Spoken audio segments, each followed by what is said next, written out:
నా పేరు టి భానుమతి రాజగోపాల్ అండి. నేను హైదరాబాద్లో ఉంటాను. నాటరాగము 36వ మేళకర్త చలనాటరాగజన్యం. మూర్ఛన సరిగమ పదని సా సాని పమగమరి సా సరిగమ పదని సా సాని పమగమరి సా. స్వరస్థానాలు: షట్శ్రుతి రిషభం, అంతర్గాంధారం, శుద్ధ మధ్యమం, షట్శ్రుతి దైవతము, కాకలి నిషాదము. ఇది శుభప్రదమైన రాగము, వీరరస రాగము, ప్రధాన రాగం, సాయంకాలమందు పాడదగిన రాగము. ఈ రాగమునందు రచనలు చాలా తక్కువ. ఇది వినాయకుడిని ప్రార్థించి ఏ పనైనా చేస్తుంటారు. సంగీత కచేరీ ఆరంభంలో నాటతో ప్రారంభిస్తారు. నృత్య ప్రదర్శనలలో, సంగీత నాటకాలలో వివిధ విఘ్నేశ్వర ప్రార్థన నాట రాగంతో ప్రారంభిస్తారు.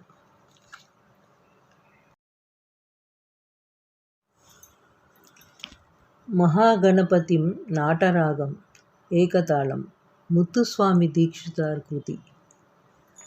మహాగణపతిం మనసా స్మరామి, మహాగణపతిం మనసా స్మరామి, మహాగణపతిం మనసా స్మరామి, మహాగణపతిం మనసా స్మరామి, మహాగణపతిం మనసా స్మరామి, మహాగణపతిం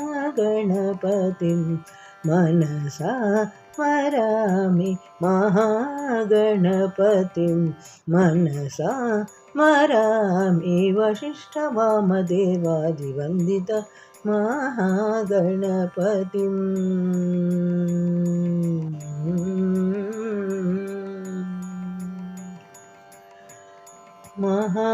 మహాదేవసుతం మహాదేవసుతం గురుగుహనుతం, మహాదేవసుతం